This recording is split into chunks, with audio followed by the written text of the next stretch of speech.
de lá para cá, nós seríamos preparados para receber o Consolador prometido diante a história.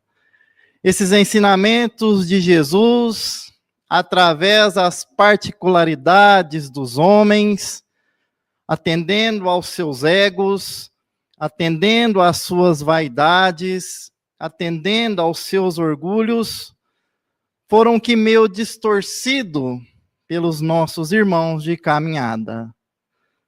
E é preciso entender que Jesus, mesmo depois de crucificado, crucificaram um homem Cristo, mas não conseguiram crucificar a ideologia de Jesus, muito menos o seu magnetismo.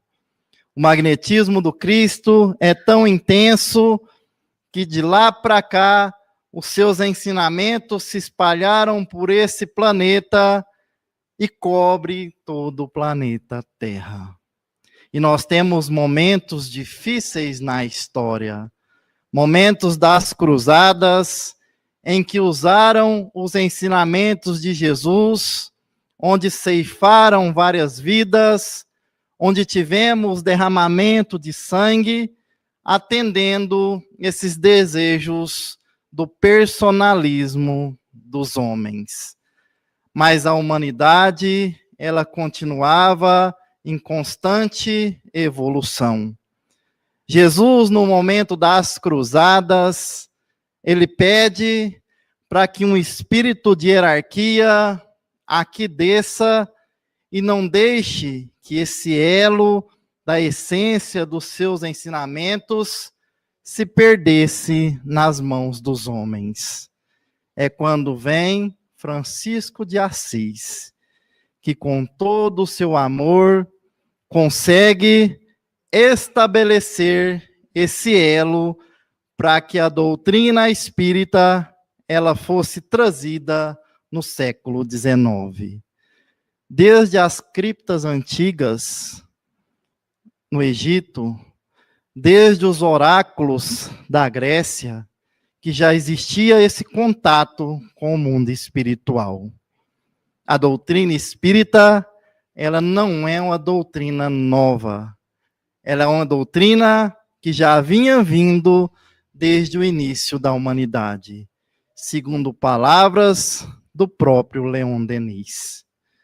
Mas nessa caminhada, alguns personagens, um deles, John Clive, que mais ou menos no século XIV, ali na região da República Tcheca, que foi um professor de uma universidade, ele entendia que os ensinamentos de Jesus estavam sendo distorcidos pela igreja, porque naquele instante se vendia indulgências no céu.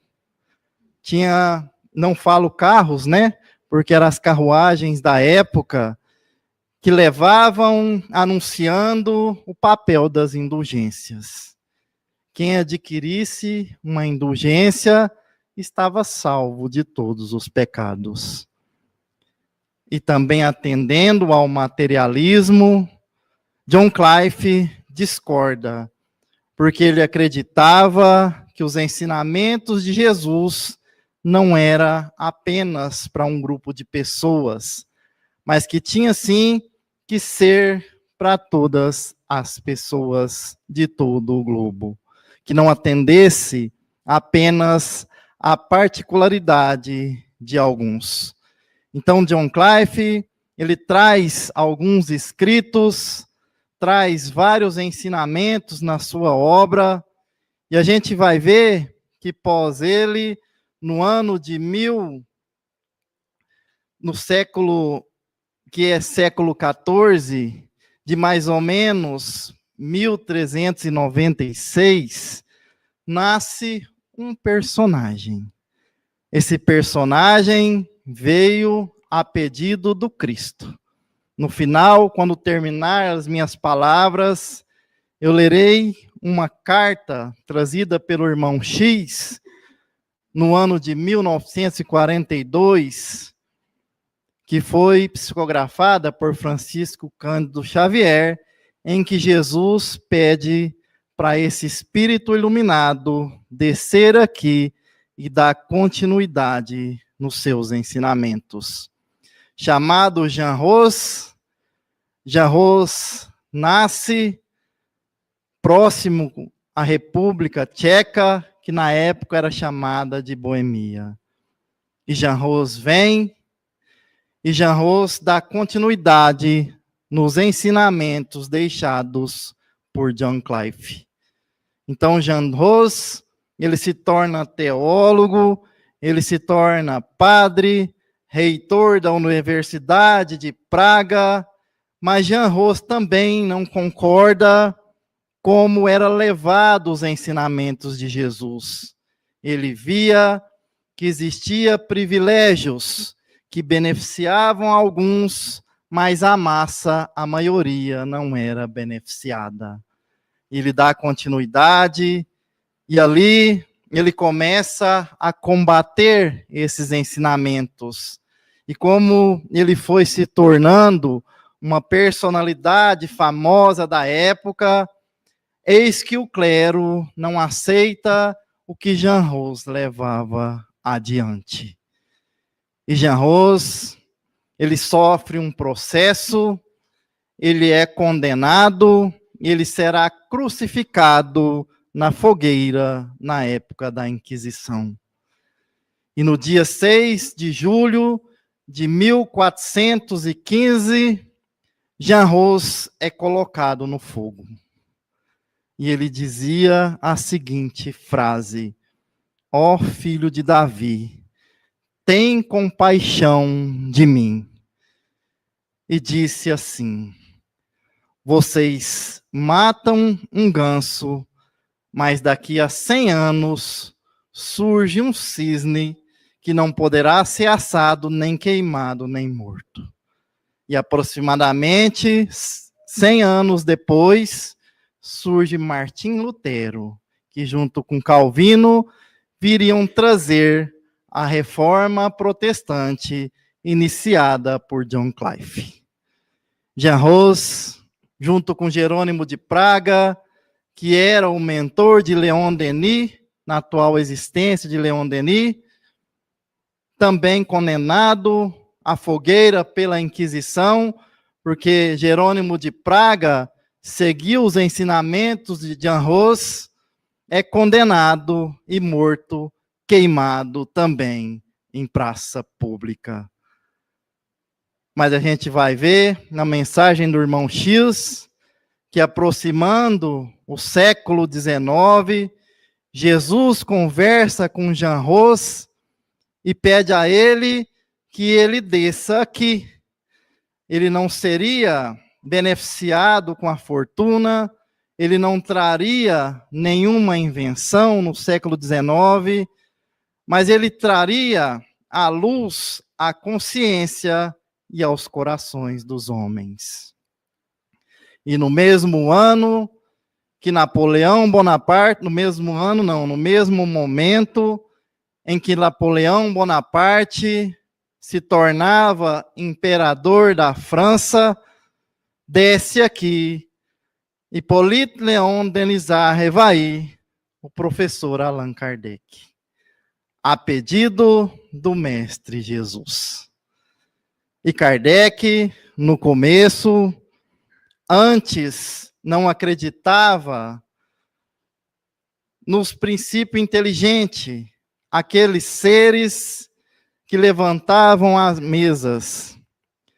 Convidado pelo senhor Fortier, Kardec, ele vai fazer uma visita e participar de uma reunião de magnetismo. E ali, ele entende que algo tinha por trás de todas aquelas manifestações, daquelas mesas que levantavam, daquelas mesas que giravam, daquelas mesas que andavam de um lado para outro. Então, mais uma vez, ele é convidado para ir à casa do senhor Bodin, E ali, Sr. Bodin, ele tinha 2 filhas, Caroline Bodin e Juliette Bodin, uma de 14 e a outra de 16 anos. Então, essas 2 médiuns é que deram início a esse precioso livro dos Espíritos. Então, Kardec começa a receber ali as informações que mais tarde se tornaria o Pentateuco kardeciano. E é onde ele se interessa pelos ensinamentos do Consolador prometido. Segundo o espírito de Zefiro, que era quem se manifestava através dessas médiuns, Zefiro, ele conversava com as pessoas como se tivesse encarnado. Ele relata ao professor Allan Kardec que havia sido um familiar seu na época dos druidas, antes de Jesus. Antes de Jesus, os druidas gauleses se reuniam debaixo das árvores para entrar em sintonia, entrar em conexão já com o mundo espiritual. Então lá, o professor Allan Kardec já iniciava o processo da codificação. E no século XIX, Zefiro diz a ele que fizesse uma reunião mediúnica, onde um espírito que se dizia familiar de Kardec o auxiliaria nesse projeto do Livro dos Espíritos. Então, Kardec, na reunião, ele pergunta quem é esse espírito. E o Sr. Bodin diz a ele, se quiser, pode perguntar a ele mesmo. E o espírito se manifesta e diz assim, eu me chamo Verdade. E todos os meses, por 1/4 de hora, eu estarei aqui à sua disposição para tirar todas as suas dúvidas. Um dia anterior, professor Allan Kardec, ele passou por um momento em que ele ouvia batidas nas paredes. A sua esposa chegou do trabalho e ela também ouvia essas batidas. E ele não entendia o porquê dessas batidas. E no dia da manifestação, o Espírito da Verdade diz a ele que era ele tentando chamar a atenção de Kardec, para que Kardec analisasse em algumas perguntas do Livro dos Espíritos que não estaria de acordo antes da sua publicação. Então, a partir daí, Kardec, no ano de 1857, em 18 de abril, hoje aniversário, 169 anos, publica esse livro, a primeira edição com 501 perguntas. Depois, Kardec vai receber mais algumas médiums, Hernance de Fox também, que era de menor, tinha aproximadamente 14, 15 anos, e vai complementar todo esse ensinamento. E só mais à frente que nós teremos a publicação de 1018 perguntas, que passaria a ser 1019. O Livro dos Espíritos é publicado com 1019 perguntas e 1019 respostas. É um livro completo, dividido em 4 partes. A primeira parte fala do princípio da criação.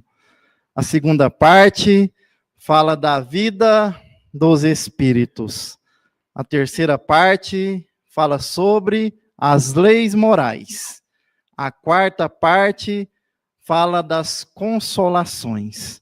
Então, eu desconheço um livro tão completo que nos mostra a realidade desde onde nós surgimos para onde nós iremos, que é para o mundo espiritual, a verdadeira vida, a vida do Espírito. E nos prolegômenos do Livro dos Espíritos, nós temos a assinatura de personagens que foram verdadeiros profetas missionários aqui na terra. Santo Agostinho, São Vicente de Paulo, São Luís, Espírito da Verdade, Sócrates, Platão, São João Evangelista, Emmanuel de Swedenborg e tantos outros que tiveram a sua assinatura gravada nesse livro dos Espíritos. E a partir daí, Kardec traz para todos nós o complemento que viria a ser o Pentateuco kardeciano, inclusive esse Evangelho, mais a Revista Espírita e mais várias mensagens que viriam através de Consolador prometido. Porque a doutrina espírita é uma doutrina que consola. A doutrina espírita, ela é não personalizada em um único ser, mas sim em vários espíritos, no coletivo, onde esses espíritos nos ensinam como deve ser feito a nossa reforma interior. Onde nós temos que trabalharmos o nosso orgulho, a nossa vaidade, o nosso egoísmo. Então foi por isso que a doutrina espírita nasceu, principalmente para consolar a todos nós nesse mundo de provas e expiações. Porque cada um que aqui está sempre é visitado por algum tipo de lição. Nós julgamos pela nossa aparência, mas Deus conhece as entrelinhas dos corações de cada um que aqui está. E muitos, com certeza, já iniciaram, entenderam esses ensinamentos de Jesus e estão fazendo as suas reformas interiores. Se não fosse assim, não estávamos aqui no centro, aprendendo lições do abençoado Evangelho e lições de Jesus. E só para finalizar, que já está passando o tempo, eu vou ler aqui a mensagem recebida por Francisco Cândido Xavier, que se chama Lembrando Allan Kardec, do irmão X, que é Humberto de Campos. Depois de se dirigir aos numerosos missionários da ciência e da filosofia, destinados à renovação do pensamento do mundo no século XIX, o mestre aproximou-se do abnegado João Ros e falou generosamente: não serás portador de invenções novas, não te deterás no problema de comodidade material à civilização, nem receberás a mordomia do dinheiro ou da autoridade temporal, mas deponho-te nas mãos a tarefa sublime de levantar corações e consciências. A Assembleia de Orientadores das Atividades Terrestres estava comovida. E ao passo que o antigo campeão da verdade e do bem se sentia alarmado de santas comoções, Jesus continuava: preparam-se os círculos da vida planetária a grandes transformações nos domínios do pensamento. Imenso número de trabalhadores no mundo, desprezando o sentido evolucionário da vida, crê na revolução e nos seus princípios destruidores, organizando-lhe movimentos homicidas. Em breve, não obstante, nossa assistência desvelada, que neutralizará os desastres maiores, a miséria e o morticínio, se levantarão no seio de coletividades invigilantes. A tirania campeará na terra, em nome da liberdade. Cabeças rolarão nas praças públicas, em nome da paz. Como se o direito e a independência fossem frutos da opressão e da morte. Alguns condutores do pensamento, desvairados de personalismo destruidor, convertem a época de transição do orbe em turbilhão revolucionário, envenenando o espírito dos povos. O sacerdócio organizado em bases econômicas não pode impedir catástrofe. A filosofia e a ciência intoxicaram as próprias fontes de ação e conhecimento. É indispensável estabelecer providências que amparem a fé, preservando os tesouros religiosos da criatura. Confiante a sublime tarefa de acender as lâmpadas da esperança no coração da humanidade. O Evangelho do Amor permanece eclipsado no jogo de ambições desmedidas dos homens viciosos. Vai, meu amigo, abrirás novos caminhos à sagrada aspiração das almas, descerrando a pesada cortina de sombras que vem absorvendo a mente humana.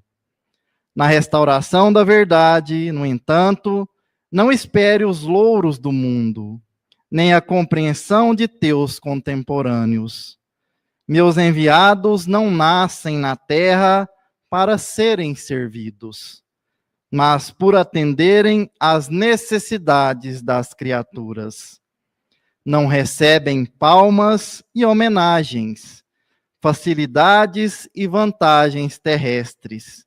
Contudo, minha paz os fortalece e levanta-os. Cada dia. Muitas vezes não conhecem senão a dificuldade, o obstáculo, o infortúnio, e não encontram outro refúgio além do deserto. É preciso, porém, erigir o santuário da fé e caminhar sem repouso, apesar de perseguições perdidas, cruzes e lágrimas. Ante a emoção dos trabalhadores do progresso cultural do orbe terrestre, o abnegado Jean Ros recebeu a elevada missão que lhe era conferida, revelando a nobreza do servo fiel, entre júbilos de reconhecimento. Daí a algum tempo, no albor do século XIX, nascia Allan Kardec em Lyon, por trazer a divina mensagem. Espírito devotado jamais olvidou o compromisso sublime. Não encontrou escolas de preparação espiritual, mas nunca menosprezou o manancial de recursos que trazia em si mesmo. E como se quisera demonstrar que as fontes do profetismo devem manar de todas as regiões da vida para sustentáculo e iluminação do Espírito Eterno, embora no quadro dos grandes homens do pensamento, estimou desferir os primeiros voos de sua missão divina na zona comum, onde permanece a generalidade das criaturas. Consoante a previsão do Cristo, a Revolução Francesa prepara com sangue o império das guerras napoleônicas. Enquanto os operários da cultura moderna lançavam novas bases ao edifício do progresso mundial, o grande missionário, sem qualquer preocupação de recompensa ou exibicionismo, dá cumprimento à tarefa sublime.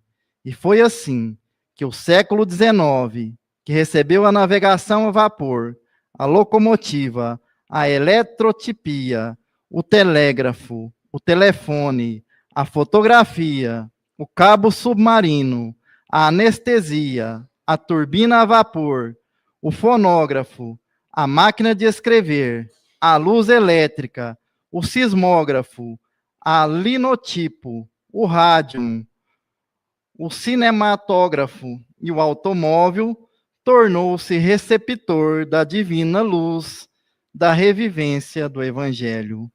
O discípulo dedicado rasgou os horizontes estreitos do ceticismo e o plano invisível encontrou um novo canal, a fim de projetar-se no mundo, atenuando-lhe as sombras densas e renovando as bases da fé.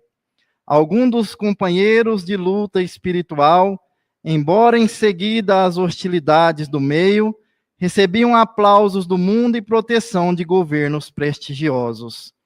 Mas, emissário de Jesus no deserto das grandes cidades, trabalhava em silêncio, suportando calúnias e zombarias, vencendo dificuldades e incompreensões. Ao fim da laboriosa tarefa, o trabalhador fiel triunfara.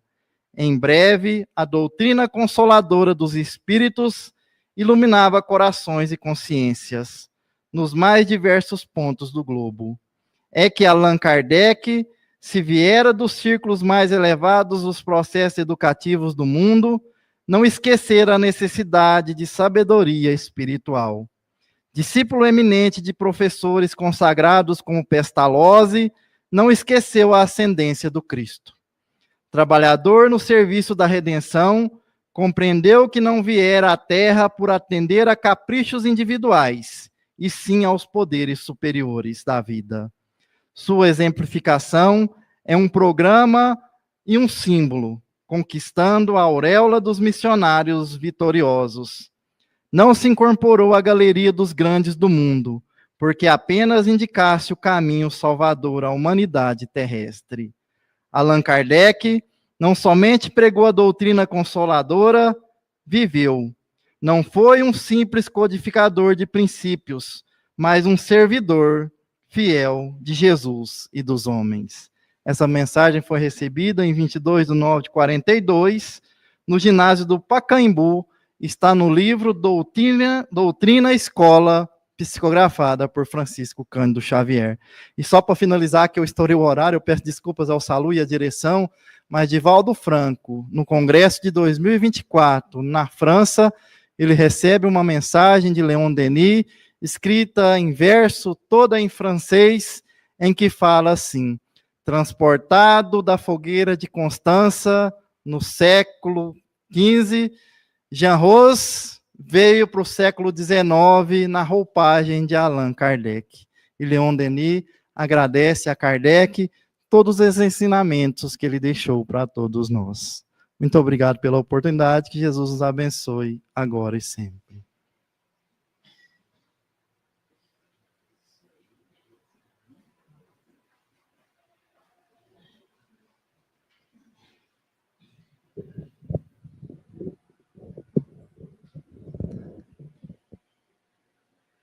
Nós convidamos a todos a continuar nesta sintonia para que possamos prosseguir na nossa reunião.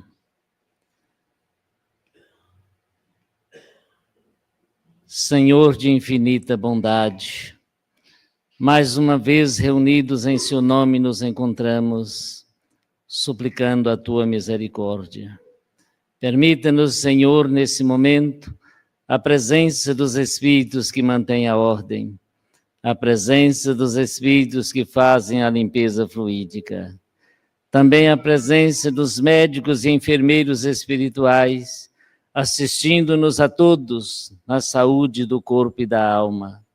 Suplicamos ainda, Senhor, a presença dos Espíritos corretores amigos, que eles possam assistir, orientar e conduzir os nossos irmãos na condição de espíritos necessitados, que aqui comparecem com a permissão do Pai Criador para o atendimento nesse momento. E é confiados na tua misericórdia, Senhor, que nós prosseguimos pronunciando a prece que o Mestre nos ensinara, quando disse aos seus discípulos: meus bem-amados, quando orardes, dizeis: Pai nosso que estás nos céus, santificado seja o vosso nome, Senhor. Venha a nós o vosso reino, seja feita a vossa vontade, assim na terra como no céu. O pão nosso de cada dia dá-nos hoje, Senhor, e perdoa, Pai, as nossas dívidas, assim como nós perdoamos os nossos devedores. E não nos deixeis cair em tentações, mas livra-nos, Senhor, de todo mal, e assim seja. Enquanto nós prosseguimos aqui com a corrente magnética, o passe magnético, vocês de casa ficam agora com o passe virtual e a fluidificação das águas. Nós lembramos também, logo mais às 19h30, acontece uma nova reunião mediúnica aqui nesse espaço, de caráter desobsessivo, e todos estão convidados para a próxima reunião. Lembrando que às 19h30 é o horário de início, inicia-se e fecha-se a porta. Então é necessário chegar a alguns minutos de antecedência.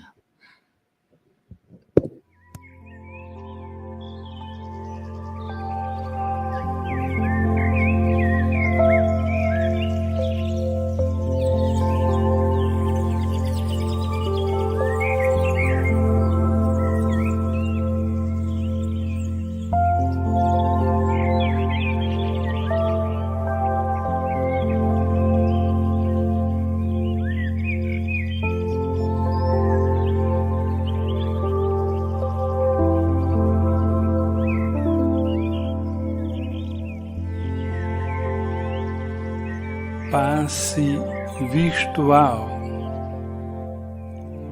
Receba agora o seu passe virtual. Eleve seu pensamento a Deus. Sinta a presença de Deus a te confortar. Deus está em toda parte. Está junto a você, está em cada uma de suas células, curando todo e qualquer mal que sintas. Sob as bênçãos de Jesus, os mentores espirituais atuam nesse instante em seu benefício, retirando os fluidos negativos e te envolvendo em vibrações benfazejas. Perceba seu corpo saudável, seus órgãos com saúde e energias salutares. Espiritualmente, mentalize sua aura brilhando em luzes, seus centros de força em equilíbrio. O centro de força coronário sintonizado com as forças espirituais superiores. O centro de força frontal enxergando o que é bom e benéfico. O centro de força laríngeo emitindo verdades e bondades. O centro de força cardíaco espargindo sentimentos de amor. O centro de força gástrico doando e recebendo energias de cura. O centro de força esplênico equilibrando todo o seu ser. E o centro de força genésico, refletindo as energias criadoras do bem e da paz. Você é filho de Deus. Deus te deu a vida e lhe dará saúde e bem-estar.